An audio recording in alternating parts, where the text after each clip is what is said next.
জিলকদ মাসের আজকের এই 14 জিলকদ জুমার দিন আমরা মসজিদে আসতে পেরেছি।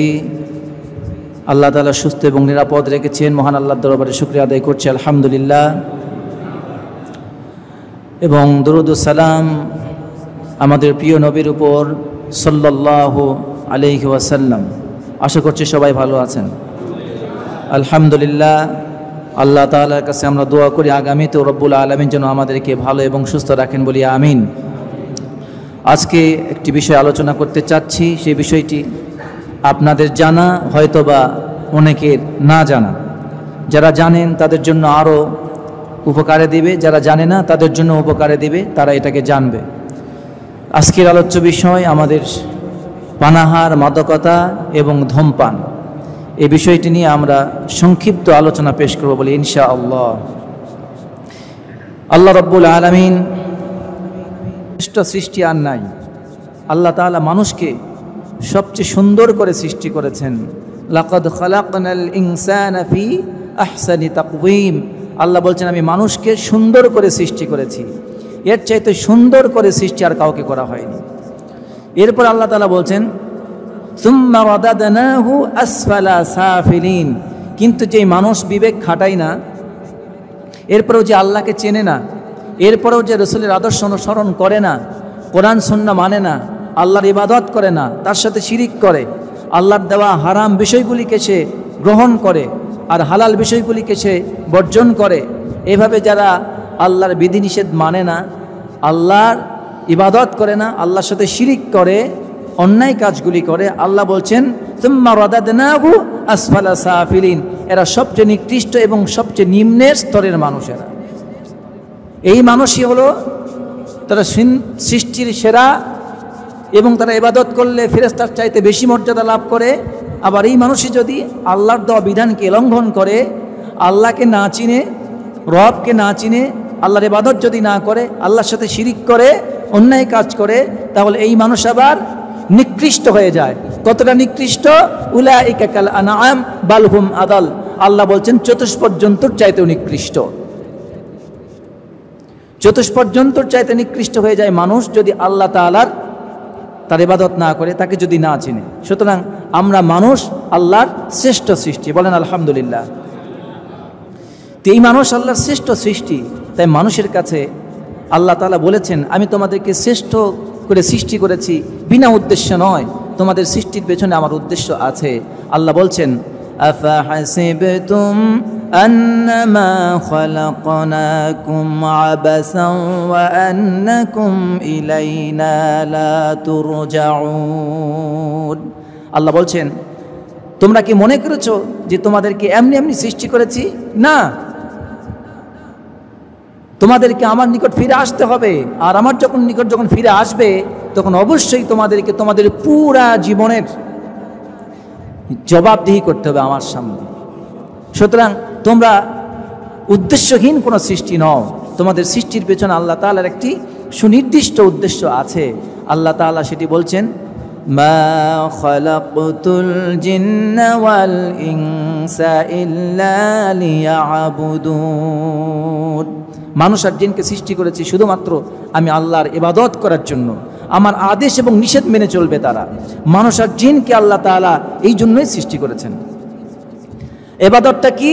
ইবাদতের পুরা সংজ্ঞা বাদ দিয়ে আমরা যদি একটা সংজ্ঞা নিই রাসূলের কাছ থেকে, কোরআন থেকে, তাহলে তা হচ্ছে এই মা আতাকুমুর রাসূলু ফাখুযুহু ওয়া মা নাহাকুম আনহু ফান্তাহু। আল্লাহ তাআলা বলছেন আমার রাসূল তোমাদের জন্য জানিয়ে এসেছেন, তোমাদের জন্য যা আদেশ করেছেন তা গ্রহণ করো, তোমাদের জন্য যা নিষেধ করেছেন তা বর্জন করো। লা ইউমিনু আহাদুকুম হাত্তা ইয়াকুনা হাওয়াহু তাবান লিমা জিতু বিহি। নবীজি বলেন আমি রাসূল তোমাদের জন্য যা নিয়ে এসেছি, যতক্ষণ না পর্যন্ত তোমরা এটা পূর্ণ অনুসরণ না করবে, ততক্ষণ পর্যন্ত তোমরা মুমিন হতে পারবে না। তোমরা যদি আমার আনিত বিষয়কে বর্জন করে খেয়াল খুশি মতো জীবনযাপন করো, তোমাদের ইচ্ছাকেই যদি প্রাধান্য দাও, তোমাদের নফসের চাওয়া পাওয়াকে প্রাধান্য দাও, তোমাদের খাহেসাত, তোমাদের শাহওয়াত, এগুলিকে যদি প্রাধান্য দাও, আর তোমরা নিজেদের প্রবৃত্তির চাহিদা অনুযায়ী জীবন পরিচালনা করো, তাহলে তোমরা কখনোই মুমিন হতে পারবে না। সুতরাং আমি সংক্ষিপ্ত ভূমিকায় এটি বোঝাতে চেয়েছি যে আল্লাহ আমাদের শ্রেষ্ঠ করে সৃষ্টি করেছেন, আমাদেরকে উদ্দেশ্যহীন করে সৃষ্টি করেননি। সৃষ্টির পেছনে আল্লাহর উদ্দেশ্য আছে, আর সেই উদ্দেশ্য আল্লাহর ইবাদত করা। সেই ইবাদতটা কি? আমার রসুল যা বলেছেন তা করা, আমার রসুল যা নিষেধ করেছেন তা বর্জন করা। এটার নাম ইবাদত। এটার নাম কি? ইবাদত। এটার নাম হলো সুন্নার ইবাদত। এটা হচ্ছে পরিপূর্ণ ইবাদত। এই ইবাদতের মধ্যে কোনো ভেজাল নেই। এই জন্য আল্লাহ তাআলা আমাদেরকে রসুলের কথা অনুযায়ী আমাদেরকে আমল করার এবং আল্লাহ তাআলার আদেশ এবং নিষেধ অনুযায়ী আমল করার তৌফিক দান করুন বলি আমিন। আসুন আল্লাহ তাআলা কি বলছেন, ইয়া বানি আদম খুযু যিনাতাকুম ইনদা কুল্লি মাসজিদ। আল্লাহ তাআলা বলছেন, হে বনি আদম, প্রত্যেকেই ইবাদতের সময় তোমরা নিজ নিজ সুন্দর সাজে সজ্জিত হও। সুবহানাল্লাহ বলবেন না? আল্লাহ বলছেন তোমরা যখন ইবাদত করবে আল্লাহর জন্য, তখন তোমরা নিজে কিভাবে সজ্জিত হও? সুন্দরভাবে, সুন্দর সাজে সজ্জিত হও। আল্লাহ বলছেন তোমরা ইবাদতের জন্য সুন্দর সাজে সজ্জিত হও। ইবাদতের জন্য স্পেশাল ড্রেস রাখো, ইবাদতের জন্য তোমাদের সুন্দর পোশাকটাকে বাছাই করে রাখো, ইবাদতের জন্য পরিপাটি হয়ে মসজিদে আসো।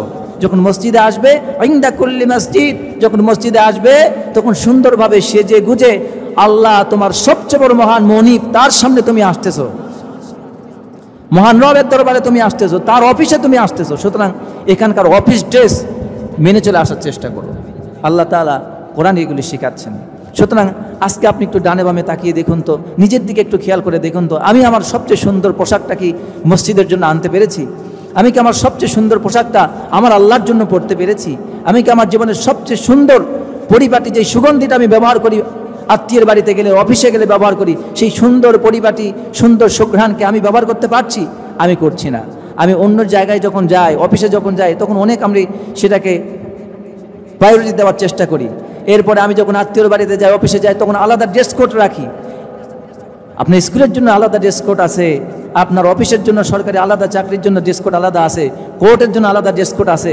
আল্লাহর ঘর মসজিদে আসবেন, তার জন্য কি স্পেশাল কিছু রাখার প্রয়োজন নেই? আছে কি না? আছে। এই কথা তো আপনাদেরকে অনেকবার বলেছি।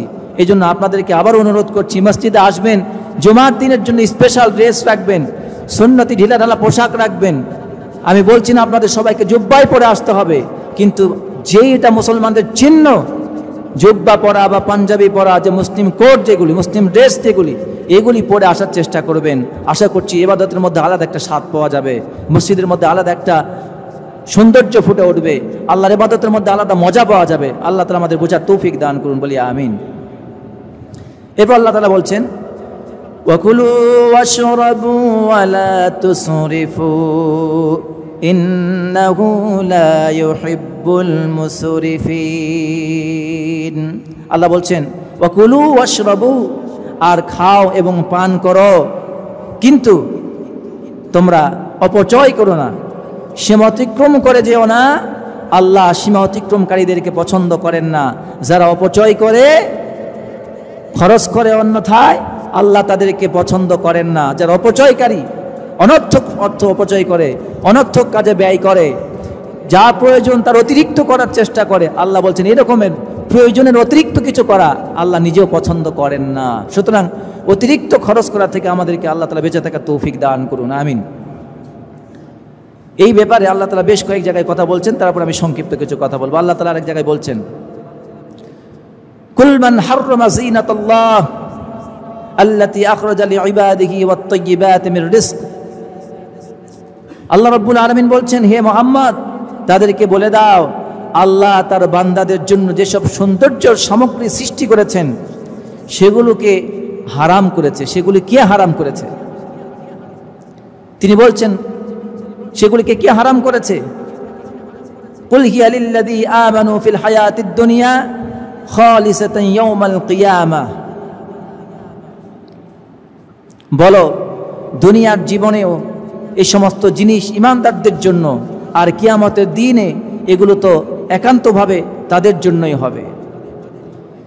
আল্লাহ রাব্বুল আলামিন এখানে যে বিষয়টিকে গুরুত্ব দিচ্ছেন সেটি হচ্ছে এই, আল্লাহ তাআলার দেওয়া হালাল জিনিসকে কে হারাম করলো? আল্লাহর দেওয়া হালাল জিনিসকে কে হারাম করেছে? হারাম করেছে শয়তান, হারাম করেছে মানুষ। মানুষই শয়তান সেজে আল্লাহর দেওয়া বিষয়গুলিকে হারাম করেছে। মদ ছিল হারাম, মানুষের জন্য হালাল বানিয়ে দিয়েছে। সুদ ছিল হারাম, মানুষের জন্য হালাল বানিয়ে দিয়েছে। জেনা ছিল হারাম, মানুষের জন্য হালাল বানিয়ে দিয়েছে। ঠিক না? এই যেগুলি হারামগুলি কে হালাল বানিয়ে দিল? আর আল্লাহর দেওয়া হালাল বিষয়কে কে হারাম বানিয়ে দিল? প্রিয় ভাইয়েরা, আল্লাহ যেটা হালাল করে দিয়েছেন সেটাকে হারাম করার ক্ষমতা পৃথিবীতে কারো নাই। আর আল্লাহ যেটা হারাম করে দিয়েছেন সেইটাকেও হালাল করার ক্ষমতা পৃথিবীর কারো নেই। ফালা ওয়া রাব্বিকা লা ইউমিনুনা হাত্তা ইউহাক্কিমুকা ফীমা শাজারা বাইনাহুম। আল্লাহ বলছেন সে তো মুমিনই নয় যে ব্যক্তি তোমার রবের দেওয়া ফয়সালা এবং নবীর দেওয়া ফয়সালাকে অস্বীকার করে নিজস্ব চিন্তা চেতনা দিয়ে ফয়সালা করে এবং সেটাকেই হালাল করে নেয়, সে তো কখনোই মুমিন হতে পারে না। সুতরাং আল্লাহ বলছেন এগুলি হারাম, আমরা এগুলিকে হালাল করতে পারি না। এগুলি সব হারাম, এগুলি আজীবন হারাম থাকবে, কিয়ামত পর্যন্ত হারাম থাকবে। হাসরের মাঠে উঠে দেখবেন এগুলি হারামই আছে। সুতরাং আমাদেরকে আল্লাহ তাআলা এই সীমা লঙ্ঘন থেকে রক্ষা করুন। আজকের সমাজে সীমা লঙ্ঘন চলছে। আল্লাহ রাব্বুল আলামিন আমাদের জন্য পবিত্র খাদ্যকে আমাদের জন্য হালাল করে দিয়েছেন। পবিত্র খাবার আমাদের জন্য হালাল, আর অপবিত্র অবৈধ খাবার এবং মানবদেহের জন্য ক্ষতিকর এবং মানুষের জন্য ঘৃণার এগুলিকে আল্লাহ তাআলা হারাম করে দিয়েছেন। এগুলি মানুষের জন্য কি হারাম। আল্লাহ তাআলা বলছেন ইন্নামা হাররামা আলাইকুমুল মাইতাতা ওয়াদ-দামা ওয়া লাহমাল খিনজিরি ওয়া মা উহিল্লা বিহি লিগাইরিল্লাহ। আল্লাহ তাআলা বলেন আল্লাহর পক্ষ থেকে তোমাদের উপর যদি কোনো নিষেধাজ্ঞা থেকে থাকে তাহলে তা হচ্ছে এই যে মৃতদেহ তোমরা খেও না। ইন্নামা হাররামা আলাইকুমুল মাইতাতা, মৃত প্রাণীকে খেও না, যেটা মারা গেছে এটি তোমরা খেও না। ওয়াদ-দামা, রক্ত পান করো না। ওয়া লাহমাল খিনজির, এবং শূকরের গোশত তোমরা খেও না। ওয়া মা উহিল্লা বিহি লিগাইরিল্লাহ, আর এমন কোন জিনিস খেও না যার উপর আল্লাহ ছাড়া আর কারো নাম নেওয়া হয়েছে। এখানে একটা বিষয়, এগুলি আমরা বুঝি, আমরা কেউ রক্ত খাই না, মৃত প্রাণী আমরা খাই না, শুকরও খাই না, কিন্তু যেগুলির উপর আল্লাহর নাম নেওয়া হয় না সেগুলি কিন্তু আমরা অনেকেই খাই। ধরুন আপনি একজন অমুসলিম হোটেলে গিয়েছেন, সেখানে আপনাকে খাসির গোশত খেতে দিয়েছে কিংবা মুরগির গোশত খেতে দিয়েছে। বলুন তো এই খাসি বা মুরগি জব করা কি আল্লাহর নাম নিয়ে করে? তারা করে? এগুলি করে না। তো আপনি যখন সেখানে যাবেন আপনাকে সতর্ক থাকতে হবে আসলে আপনি কি দিয়ে খাচ্ছেন। খাসির গোশত খাচ্ছেন নাকি আসলে মুরগির গোশত খাচ্ছেন? যখন খেতে যাবেন আপনি এটা চিন্তা করে খেতে হবে। আমি জানি তাদের রক্তে মাংসে আল্লাহ তাআলা নাপাক বলেছেন, ইন্নাল মুশরিকুনা নাজাস। আল্লাহ বলছেন নিশ্চয়ই মুশরিকরা হলো নাপাক, তারা বিশ্বাসে নাপাক, কর্মে নাপাক। তাদের আকীদা বিশ্বাসও নাপাক এবং তাদের কর্মটাও কি, তাদের সকল কাজই নাপাক।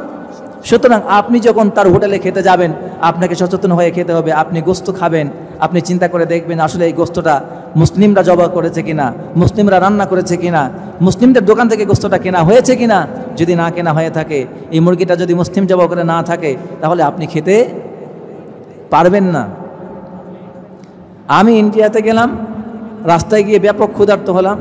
যারা নিতে আসছিল এক হোটেলে গিয়ে ওরা খুব ক্ষুধার্ত, ওই হোটেলে গিয়ে তারা খাবে, কিন্তু আমি কি আর খেতে পাচ্ছি না। আমি বলছি যে এখানে তো আমি খেতে পারবো না। তারা ওই রান্না গোশত দিয়ে মুরগির বিরিয়ানি দিতে চাচ্ছে। আমি বললাম যে এই গোশত আসলে এই মুরগি কে জবাই করছে তাও তো আমি জানি না। তো ওরা বললো যে হুজুর এই মুরগি আসলে আমরা জবাই করিনি, এই মুরগি মুসলিমরা জবাই করেছে এবং আমাদের দোকানের রাঁধুনি হলো মুসলিম, তা আপনি এটা খেতে পারেন, এটা হারাম নেই হে, এ হালাল হে। এটা হারাম নয়, এটা হালাল। ব্যবসার জন্য তারাও বলতেছে, সে বলতেছে, কিন্তু আসলে আমার ইতমিনানের জন্য, আমার তাকওয়ার জন্য, আমার নিজের ঈমান এবং তাকওয়াকে রক্ষার জন্য আমার উচিত সেখান থেকে ওইটার বিকল্প ডিম দিয়ে খেতে পারেন, অন্য কিছু দিয়ে খেতে পারেন, অন্য কোনো তরকারি দিয়ে খেতে পারেন, তাতে সমস্যা নাই। কিন্তু ওদের হাতে জবাই করা এগুলি খাওয়ার ব্যাপারে এগুলির মধ্যে সন্দেহ আছে। এগুলি থেকে আমাদের বেঁচে থাকতে হবে। আল্লাহ তাআলা তৌফিক দান করুন। তাহলে এগুলি খাওয়াতে আল্লাহ তাআলা স্পষ্ট করে দিয়েছেন, এগুলি খাওয়া যাবে না। বিস্তারিত ব্যাখ্যা আমরা করছি না, আজকে সংক্ষিপ্ত এতটুকুন আমরা ধারণা পেলাম যে অমুসলিম হোটেলে গেলে আমরা এগুলি একটু চিন্তা ভাবনা করে খাবো। বলেন ইনশাআল্লাহ। আল্লাহ তাআলা এরপর বলছেন, কুলু মিন তাইয়্যিবাতি মা রাযাকনাকুম ওয়া লা তাতগাউ ফি।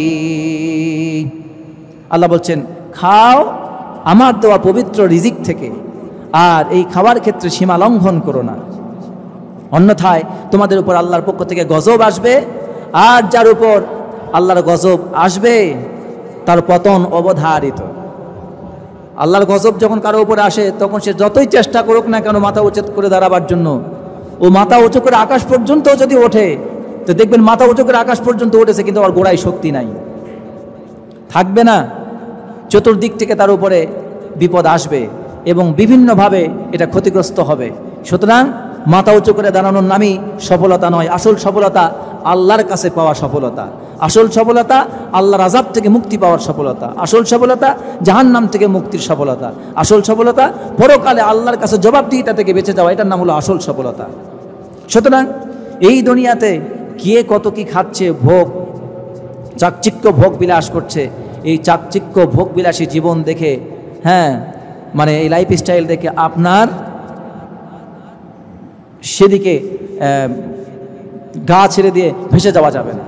আল্লাহ তাআলা আমাদেরকে একবারে একটা নিয়ন্ত্রণ জীবন যাপনের একটা পদ্ধতি শিক্ষা দিচ্ছেন, যে আমরা যেন সীমা লঙ্ঘন না করি, খাবার ক্ষেত্রেও যেন সীমা অতিক্রম না করি।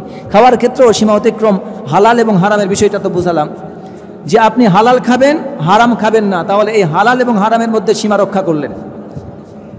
আমি হারাম খাই না, আলহামদুলিল্লাহ, কি খাই? হালাল খাই, আলহামদুলিল্লাহ, আপনি হারাম এবং হারামের সীমানা রক্ষা করেছেন। কিন্তু হালাল খাবার মধ্যেও আপনার সীমা অতিক্রম হয়। এই যে হালাল খাবারের মধ্যেও সীমা অতিক্রম করতে পারবেন না। আল্লাহ বলছেন, ওয়ালা তাতগাউ ফি, পবিত্র রিজিক থেকেই খাও, কিন্তু এই খাওয়ার মধ্যেও সীমা লঙ্ঘন করো না। সেটা আবার কেমন ধরনের? সেটা কেমন ধরনের? হাদিস থেকে জানি, রাসূলুল্লাহ সাল্লাল্লাহু আলাইহি ওয়াসাল্লাম হাদিস শরীফে বলছেন,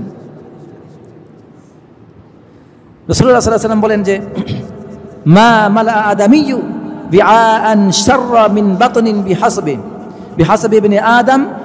রাসূলুল্লাহ সাল্লাল্লাহু আলাইহি ওয়াসাল্লাম তিনি বলেন যে মানুষ পেট হতে অধিক নিকৃষ্ট আর কোনো জিনিস নেই। মানুষের পেট অধিক নিকৃষ্ট জিনিস দিয়ে সে পূর্ণ করে।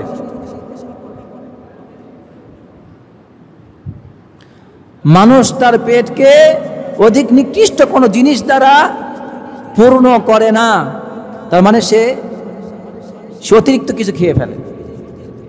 সেটা কি? এই হাদিসের শেষের দিকে আমরা পাচ্ছি, এটা কি? রাসূলুল্লাহ সাল্লাল্লাহু আলাইহি ওয়াসাল্লাম বলছেন, মেরুদণ্ড সোজা রাখতে পারে এমন কয়েক গ্রাস খাবারই আদম সন্তানের জন্য যথেষ্ট। তার চেয়েও বেশি প্রয়োজন হলে পাকস্থলীর 1/3 খাদ্যের জন্য, এবং 1/3 পানীয়ের জন্য, এবং 1/3 শ্বাস প্রশ্বাসের জন্য। এর অতিরিক্ত যা তাই আপনার পেটের জন্য নিকৃষ্ট, তাই পেটের জন্য কি ক্ষতিকর, তা আপনার জন্য অতিরিক্ত। অনেকেই মানুষ আছে খাবার যখন বসে আর যদি ফ্রি পায়, বিয়ে বাড়িতে গেলে কিংবা কারো বাড়িতে যদি মেহমান হিসেবে দাওয়াত করে, বিয়ে ছাড়াও এমনিতে প্রতিবেশীকে খাওয়াবে, এই হিসাবেও যদি যায়, তখনও সে এমন পেটে খায়, ও 16 পেটের খাবার 1 পেটে খায়। আছে না এরকমের? আছে না? এরকমের আছে। ও চিন্তা করে না যে মেহমান আমার জন্য আয়োজন করেছে, তার প্রতি আমাদের সৌজন্যতা রাখা দরকার, তার পরিবারের প্রতি সৌজন্যতা রাখা দরকার, তার প্রতি সৌজন্যবোধ রাখা দরকার। সেই কর্টেসি পর্যন্ত সে এটাকে প্রয়োজন মনে করে না। তো এই যে অতিরিক্ত খাবার, এটা কি রাসূলুল্লাহ সাল্লাল্লাহু আলাইহি ওয়াসাল্লাম বলছেন যে মানুষ পেট হতে অধিক নিকৃষ্ট কোনো পাত্র পূর্ণ করে না। মানে পেটকে একটা অধিক নিকৃষ্ট পাত্র তিনি বলছেন যারা এই 3টি জিনিস রক্ষা করে না। অর্থাৎ তার জন্য যতটুকুন প্রয়োজন, একমাত্র মেরুদণ্ড সোজা করে রাখতে পারলে যতটুকুন খাবার প্রয়োজন, এটাই তার জন্য শরীর ফিট রাখার জন্য উপযুক্ত খাবার। আপনার শরীর মেরুদণ্ড সোজা রাখার জন্য যতটুকুন প্রয়োজন, এটা হলো আপনি দেখবেন, খেয়ে দেখবেন যে আপনি দৌড়াতে পারবেন, লড়াই করতে পারবেন, কাজ করতে পারবেন, আপনার পেটে কোনো ধরনের বেগ পাবেন না, আপনার পেইন অ্যাটাক হবে না, কোনো ধরনের কোনো সমস্যা নেই। কিন্তু আপনি যখনই আরেকটু পেট পড়ে খাবেন, দেখবেন এবার তল পেটে ব্যথা, পেটে চাপ লাগবে, হাইফাই লাগবে, শ্বাস প্রশ্বাসে কষ্ট হবে, দৌড় দিলে পেটের এক কোনায় ব্যথা শুরু হবে, আপনি হাঁটতে পারবেন না, কাজ করতে পারবেন না, যদি কাজ করেনও চাপাচাপি কাজ কিংবা ভারীর কাজ, এপেন্ডিসাইটিসের হওয়ার সম্ভাবনা আছে। তো রাসূলুল্লাহ সাল্লাল্লাহু আলাইহি ওয়াসাল্লাম তো এটা সেই সময় বলেছেন। রাসূলুল্লাহ সাল্লাল্লাহু আলাইহি ওয়াসাল্লামের প্রত্যেকটি কথা যে কত দামি, আমরা যদি চিন্তা করি আমাদের মাথা এটা খেয়ে হারিয়ে ফেলবে। একই সাথে তিনি সমরবিদ ছিলেন, একই সাথে তিনি রাষ্ট্রপ্রধান ছিলেন, একই সাথে তিনি দার্শনিক ছিলেন, একই সাথে তিনি আবার ডাক্তার ছিলেন, একই সাথে তিনি সব কিছু, একই সাথে তিনি স্ত্রীকে সময় দিচ্ছেন, একই সাথে তিনি পরিবার মেনটেন করতেছেন, সমাজ দেখতেছেন, সব কিছু আল্লাহ তাআলা এগুলি আমাদের রাসূলকে একটা জীবন্ত মর্যাদা করে আমাদের মাঝে দান করেছেন। সুবহানাল্লাহ। সুতরাং তিনি এগুলো শিক্ষা দিচ্ছেন যে সময় বিজ্ঞানের আবিষ্কার হয়নি, বিজ্ঞান এখন সেটাকে স্বীকার করতেছে। আপনি পেট পড়ে খেয়ে ভারী চারা করতে পারবেন না, যদি খান তাহলে আপনার এপেন্ডিসাইড হওয়ার সম্ভাবনা আছে। এটা কি আমার কথা না ডাক্তারের কথা? ডাক্তারের কথা। যারা এপেন্ডিসাইডের রোগী আছেন তাদেরকে কথা বলেনি, বলেছে। তো এই যে এই কথা রাসূলুল্লাহ সাল্লাল্লাহু আলাইহি ওয়াসাল্লাম বলছেন, মুসলিমরা খাবে তার মেরুদণ্ড সোজা রাখার মতো করে সে খাবে, সে যেন খাওয়ার পরে সব কিছু করতে পারে। এরপরে যদি সে একটু পেট পড়ে খেতে চায় তাহলে যেন 3টা শর্ত মেনে নেয়। এক, খাবার খাবে, তার কি খাবার খাবে? খাবারের সময় সে পাকস্থলীর 1/3 খালি রাখবে, এরপর পানির জন্য 1/3 রাখবে, আর শ্বাস প্রশ্বাসের জন্য 1/3 রাখবে। যদি সে পেট পড়ে খেতেও চায় তার যেন এই 3টা জিনিস সে মেনটেন করে খায়। এটা খালি রেখে যতটুকু সম্ভব ততটুকু যেন খায়। আর এর উপরে যদি খায় তাহলে তো বললাম তো 16 পেটের খাবার একসাথে খেয়ে ফেলবে, যেটা মুসলমানদের স্বভাব নয়। তো প্রিয় ভাইয়েরা, এই জন্য খাবার সময় এই বিষয়গুলো একটু লক্ষ্য রাখবেন যে আমরা যেন অতিরিক্ত খাবার খেয়ে না ফেলি। খাবারের সময় যেন আমরা নিজের পরিবারে এবং আত্মীয়র পরিবারে এবং দাওয়াতে কিংবা প্রতিবেশীর বাড়িতে এই বিষয়গুলো যেন মেনে চলি। আল্লাহ তাআলা আমাদের সমাজে শান্তি দেবেন ইনশাআল্লাহ। আরেকটি কথা খাবারের বিষয়ে রাসূলুল্লাহ সাল্লাল্লাহু আলাইহি ওয়াসাল্লাম বলেছেন, খাবারে বিনয়ী হও। খাবারে কি হও? খাবারে বিনয়ী হও। এটা আপনার জন্য বাধ্যবাধকতামূলক নয়, এটা না করলে আপনি হারাম হয়ে যাবে, গুনাহ হবে এমনটা না। তবে এগুলি মেনে চললে রাসূলের সুন্নাহ পালন করে আপনি সওয়াব পাবেন ইনশাআল্লাহ। এগুলি পালন করলে আপনি আলহামদুলিল্লাহ রাসূলের সুন্নাহ পালনের সওয়াব পাবেন। রাসূলুল্লাহ সাল্লাল্লাহু আলাইহি ওয়াসাল্লাম বলছেন, যখন মানুষ রাসূলুল্লাহ সাল্লাল্লাহু আলাইহি ওয়াসাল্লামকে যে সাহাবায়ে কেরাম দেখেছেন তারা বর্ণনা করছেন যে কখনো কোনো উঁচু জিনিসের উপর থালা রেখে আল্লাহর নবী খাবার গ্রহণ করেননি। কাতাদা রাদিয়াল্লাহু তাআলা আনহু তিনি বলেন, তাহলে কিসের উপরে তিনি খেয়েছেন? আনাস রাদিয়াল্লাহু আনহু জবাব দিয়ে বলছেন যে আল্লাহ রাসূল সাল্লাল্লাহু আলাইহি ওয়াসাল্লাম দস্তরখানের উপর খাবার খেয়েছেন। অর্থাৎ খাবার খাওয়ার সময় তিনি দস্তরখানা বিছাতেন, তার উপরে প্লেট রাখতেন, তার উপরে তিনি খেতেন। এবং খাবারের সময় তিনি চেয়ার টেবিল, এই যে আমাদের যে সাজসজ্জা, হ্যাঁ, যে আমাদের যে লাইফস্টাইল, আমাদের যে চলার ধরন, এইরকমভাবে লাক্সারি লাইফস্টাইল নবীজির এইভাবে ছিল না। তিনি সাদামাটা জীবনযাপন করতেন। তার যে সাদামাটা জীবনযাপনের একটা ধরন, এটাই সাহাবায়ে কেরাম বর্ণনা করেছেন যে তিনি এত মহান ব্যক্তি কিন্তু তার জীবনটা ছিল সাদামাটা। তো এই জন্য আমরা যখন খাবার খাবো দস্তরখানায় খেলে রাসূলের সুন্নাহ পালনের সওয়াব পাবেন। 1, 2 নাম্বার, দস্তরখানায় খেলে খাবারটা পড়ে গেলে একটু উঠে নিয়ে খাবার মতো রুচি থাকে। আর এটি যদি এখন দস্তরখানায় না খান তাহলে আপনি এক জায়গায় যেমন তেমন একটা জায়গায় খেলেন, সেখানে মুরগি হেঁটেছে, মুরগি পায়খানা করেছে, পা দিয়েছেন, সেই জায়গায় পড়লে আপনার নিজের রুচিই বলবে এগুলি আসলে খাওয়াটা ঠিক হচ্ছে না, এটার মধ্যে জীবাণু আছে, এরকম মনে হয় কি না? তো এই যে খাবারের ক্ষেত্রে এই নিয়মগুলো মেনে চলা, এগুলি চললে আপনি নিজে সুস্থ থাকতে পারবেন এবং রাসূলের সুন্নাহ পালন করারও সওয়াব পাবেন। তো আল্লাহ তাআলা আমাদেরকে দস্তরখানে খাবার জন্য তৌফিক দান করুন। আমরা চেষ্টা করি বাড়িতে এটা মেনটেন করার জন্য, আপনারাও করবেন। একটা কাপড় বাজার থেকে কিনে নেবেন কিংবা বাড়িতে কোনো ছাদ কেটে দস্তরখানা বানিয়ে নেবেন। বাড়িতে যখন খাবার খান, আরেকটা জিনিস, বাড়ির প্রতি বাড়ির আপনার বাড়ির সদস্যদের একে অপরের প্রতি যে ভালোবাসার ঘাটতি, এটি আরেকটা কারণ। তা হচ্ছে আমরা বাড়ির সদস্যরা, অর্থাৎ বিশেষ করে স্বামী, স্ত্রী, সন্তান, ছেলে মেয়ে একসাথে খাবার খাই না। ছেলে খায় এক সময়, মেয়ে খায় এক সময়, বউ খায় এক সময়, স্বামী খায় আর এক সময়। 4 জনের 4 টাইমে খায়, কেউ কারোর সাথে মুখ দেখা দেখি নাই। বউ আসে শুধু খালি খাবার দেওয়ার জন্য, স্ত্রী শুধু খাবার দেয়, স্বামী তার সাথে খাবার খায় না। স্ত্রী হচ্ছে দাসী, সে আসবে, টেবিলে বসবে, সে খাবার আনবে, বাড়বে, সে শুধু খাবে, বউকে নিয়ে খাবারের প্রয়োজন বোধ মনে করে না। বিশেষ করে এখন এটা ব্যাপক চালু হয়েছে, এটা করা যাবে না। দিনে অন্তত একবারও যদি হয়, আমি জানি আপনি চাকরি করেন, আমি জানি আপনি দিন মজুর, আপনি শ্রমিক, আপনি কঠোর পরিশ্রম করেন, বাইরে থাকেন, অন্তত একবার দিনের খাবারের চেষ্টা করেন, হয় সকালের কিংবা রাতের। সবাইকে নিয়ে একসাথে বসে খাবার বেড়ে নেবেন, স্ত্রীকে বলবেন তুমি খাবার বাড়ো, খাবার প্লেট সাজানো হবে, সবাই নিয়ে বসে একসাথে খাবার খাবেন। পারবেন না ইনশাআল্লাহ? করবেন। এতে কি হবে? পরিবারের প্রতি ভালোবাসা, সন্তানদের সাথে ভালোবাসা, তাদের মনের যে দুঃখ, তাদের মনের যে আকুতি এবং অভাব থাকে, বাবার সাথে না খাওয়ার, মায়ের সাথে না খাওয়ার, ভাই বোন একসাথে সব মিলে একসাথে না খাওয়ার যে অভাব এবং পরস্পরের যে মত বিনিময়ের অভাব থাকে, এটি দূর হয়ে যায় এবং পরস্পরের মধ্যে ভালোবাসার ভিতটা শক্ত হয়। বোঝাতে পেরেছি? এগুলি করার চেষ্টা করবেন ইনশাআল্লাহ। শেষ আরেকটি কথা আপনাদেরকে বলবো, নিষাদার দ্রব্য পান করা। খাবারের ভিতর থেকে গেলাম, এবার আসুন নিশার কথা বলছি। নিষাদার দ্রব্য বা ধূমপান পান করা, এটা সংক্ষেপে আমি একটু কথা বলছি।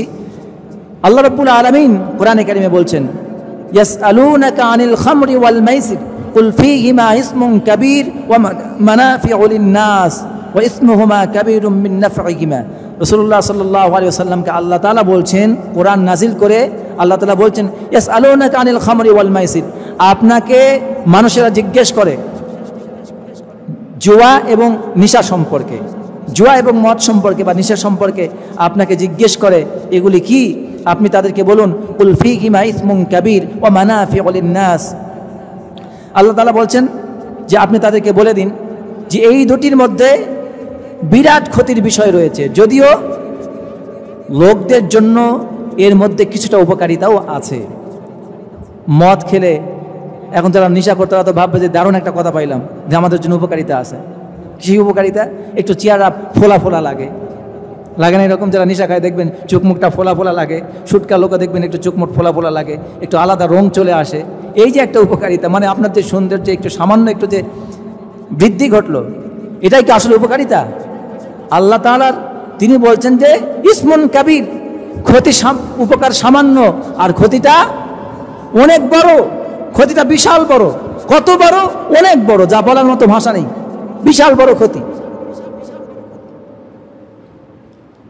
এই জন্য বলা হচ্ছে যে খবরদার তোমরা নেশা থেকে দূরে থাকো।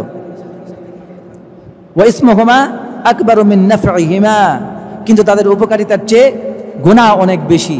আবার যে উপকারিতা আছে তার মধ্যে থেকে কোনটা বেশি? গুনাহও বেশি। আপনার এটা পান করার কারণে যে উপকারিতা আছে, এই উপকারিতার চেয়ে ক্ষতিও বেশি, আবার গুনাহটাও কি?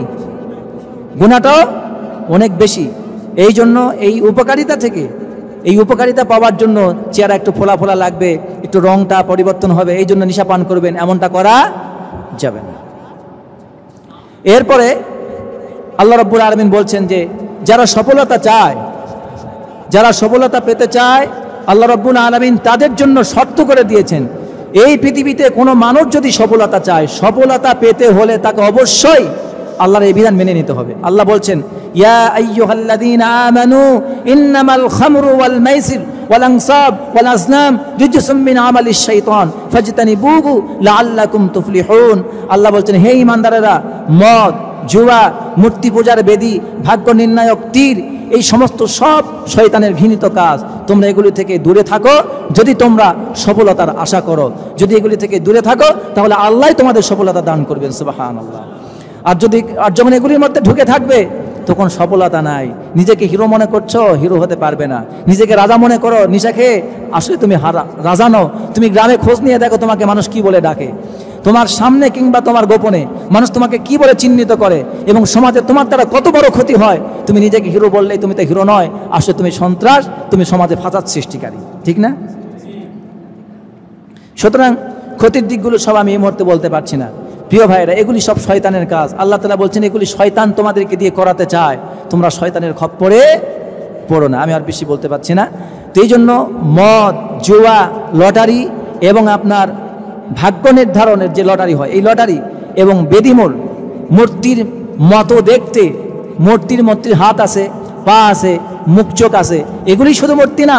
আমরা যে শহীদ মিনারে ফুল দেই কিংবা মৃত কবরে যে ফুল দেই, এই কবরটাও হলো মূর্তি স্বরূপ, এই কবরটাও মূর্তিকে ফুল দেওয়ার শামিল, এই মিনারেও ফুল দেওয়াটা মূর্তিকে সম্মান দেখানোর শামিল। সুতরাং আপনার বেদিমূল বলতে যেটা বোঝানো হচ্ছে, মানুষ কোনো অতর্ব নির্জীব যার প্রাণ নেই এমন কোনো নির্জীব কোনো কাঠের থাম্বা, বাঁশের থাম্বা কিংবা পাথরের থাম্বা কিংবা সিমেন্টের পিলার কিংবা মরে যাওয়া কোনো কবরে গিয়ে আপনি ফুল দিতে পারবেন না। দিলে এটা শিরিক হবে। দিলে কি হবে? শিরিক হবে। এগুলি সব শয়তানের কাজ। কার কাজ? শয়তানের কাজ। যদিও আমাদের রাষ্ট্রীয়ভাবে এই কাজটা করা হয়, আমি তাদেরকে হেদায়েতের জন্য দোয়া করতে পারি আর দাওয়াতি দিতে পারি যে আল্লাহ তাদেরকে হেদায়েত দান করুন। আমিন বলেন। আল্লাহ তাদেরকে হেদায়েত দান করুন বলে আমিন। আল্লাহ তাদেরকে সঠিক বুঝ দান করুন বলে আমিন। আল্লাহ তাদেরকে দিয়ে আজকে যারা এই শিরিক কাজগুলো করতেছে, আল্লাহ তাআলা আগামীতে তাদেরকে যেন শুধরে ইসলামের কাজ করবার মতো তৌফিক দান করেন। প্রিয় ভাইরা, এরপরে আমি এই বিষয়টা আর বলছি না। এখন মদ খাওয়ার যে ক্ষতির দিক, আল্লাহ তাআলা কোরআনে হাদিস শরীফের মধ্যে রাসূল সাল্লাল্লাহু আলাইহি ওয়াসাল্লাম বলেছেন, সালাসাতুন কদ হারামাল্লাহু আলাইহিমুল জান্নাহ, 3 শ্রেণীর ব্যক্তির জন্য আল্লাহ তাআলা জান্নাতকে হারাম করে দিয়েছেন। তার প্রথম নম্বর হলো নিশাপানকারী, মুদমিনুল খামর। যারা নিশাপান করে তাদের জন্য জান্নাত কি? হারাম। এবার আসুন, মদ পান করলে সামাজিক যে ক্ষতি তা তো আপনারা জানেনই। দৈহিকভাবে যে ক্ষতি সেটা আপনাদেরকে একটু বলি। দৈহিকভাবে যে ক্ষতি সে হচ্ছে এই, আপনি যদি নেশা পান করেন আপনার প্যানিক অ্যাটাক হবে, অর্থাৎ আপনার হঠাৎ করে বুকে ব্যথা, শরীরে কোনো অঙ্গ প্রত্যঙ্গে ব্যথা, বুকে ব্যথা কিংবা হাঁটু ব্যথা, যেভাবেই হোক বিভিন্ন জায়গায় আপনার ব্যথা তৈরি হবে। এটা আপনার যারা নেশা পান করে তাদের বেশি হয়। 2 নম্বর, আপনার ডিমেনশিয়া, স্মৃতিভ্রংশ রোগ হতে পারে। এটি হলে আপনি ভুলে যাবেন, ছাত্র সমাজ, পড়ালেখায় মন বসবে না, পড়তে থাকবেন ভুলে যাবেন, আপনি পরীক্ষায় গিয়ে লিখতে পারবেন না, হেজিটেশনে ভুগবেন, আপনার মেজাজ খিচখিটে হয়ে যাবে, ভাববেন পরবর্তী জীবন আর পড়ালেখাই করব না। আজকে এরকম অবস্থা কিনা ছাত্র সমাজের? এই জন্য ছাত্রদেরকে বলবো, খবরদার এগুলির পিছিয়ে যেও না। 3 নম্বর হলো ফুসফুসের ক্যান্সার হওয়ার সম্ভাবনা আছে না নাই? এগুলি তো সব ডাক্তারি কথা। সবচেয়ে বড় কথা, বাংলাদেশের প্রতি 17 জনে একজন নেশাপানকারী। প্রতি 17 জনে কতজন নেশাপানকারী? একজন নেশাপানকারী। বাংলাদেশে 17 জনে একজন নেশাপান করে। আপনি খোঁজ নিয়ে দেখেন, ডানে বামে তাকিয়ে দেখেন, 17 জন লাগবে না, তার মধ্যে নেশাপানকারী পাবেন। নামাজে আসছে যদিও, মুসল্লি যদিও, নামাজ পড়ে যদিও, তবুও দেখবেন সে বিড়ি খায়, না হয় সিগারেট খায় কিংবা নেশা কোনো একটা দ্রব্য পান করে সে, কিংবা তামাক খায়, দেখবেন এরকম পাবেন। এরপরে বলা হচ্ছে, বাংলাদেশে প্রত্যেক বছর মাদক সেবীরা প্রত্যেক বছর যে টাকাটা লস করে তা হচ্ছে 250 কোটি টাকা। কত কোটি টাকা? 250 কোটি টাকা শুধু বাংলাদেশে প্রত্যেক দিন 250 কোটি টাকা নষ্ট হয় শুধু নেশা পান করার জন্য। অথচ এই মাস, এটা ইংরেজি কি মাস? মে মাস। কি মাস? ইংরেজি মে মাস। আগামী 31শে মে মাদক মুক্ত দিবস হবে। কি মুক্ত দিবস হবে? মাদক মুক্ত দিবস। একটা দিবস আছে, সেটা হয় মে মাসের 31 তারিখ, মাদক মুক্ত দিবস। মাদক মুক্ত দিবসের জন্য আপনারা কত কোটি টাকা খরচ করেন তা আমি জানি না। আমাদের সরকার, প্রশাসন বা যারা কাজ করেন মাদক নিয়ন্ত্রণে যে প্রতিষ্ঠান আছে তারা কত টাকা খরচ করে আমি জানি না। আমি বলছি, আপনার 1 টাকাও খরচ করা লাগবে না। পুলিশ প্রশাসন ঠিকমতো লাগাই দেন। মদের বার, মদের যেগুলো লাইসেন্স দিয়েছেন ওগুলো আগে উইথড্র করেন। মদের লাইসেন্সগুলো যেগুলো দিয়েছেন ওগুলো তুলে নেন, এগুলো তুলে নেন। আর মদের বার যেখানে আছে সব ভেঙে দেন। আর যদি ভেঙে নাও দেন, ওখানে অন্য কোনো বাগান তৈরি করে দেন, অন্য কোনো ব্যবসা প্রতিষ্ঠান চালু করে দেন। মদকে একবারে ছিলকারা করে নিষিদ্ধ করে দেন। আপনি শুধু বর্ডারের দিকে তাকালে এই মদ বন্ধ হবে না, বাংলাদেশে যে মদ তৈরি হয় সেটাও বন্ধ করতে হবে। ঠিক কিনা বলেন? তাহলে কেউ মদ পাবে না, আমাদের যুব সমাজ ভালো হবে, তারা বাধ্য হয়ে ভালো হবে। এই জন্য বাংলাদেশের মাদকসেবী যারা, তারা 250 কোটি টাকা খরচ করে, এই দিকে মাথা কামালে হবে না। এই খরচটা আপনারাই করাচ্ছেন। এই জন্য আল্লাহ তাআলা আপনাদেরকে সুবুদ্ধি দান করুন, আমাদের সরকারকে সুবুদ্ধি দান করুন, প্রশাসনকে সুবুদ্ধি দান করুন, মাদক নিয়ন্ত্রণ প্রতিষ্ঠানদেরকে আল্লাহ তাআলা সুবুদ্ধি দান করুন, হেদায়েত দান করুন। হারাম জিনিসকে যেন তারা হালাল করার যে দুঃসাহস দেখিয়েছে, আল্লাহ তাআলা তাদেরকে হেদায়েত দান করুন, বলি আমিন। আজকে এ পর্যন্তই। আমরা যতটুকু শুনলাম, আল্লাহ তাআলা যেন আমাদেরকে আমল করার তৌফিক দান করেন, আমিন।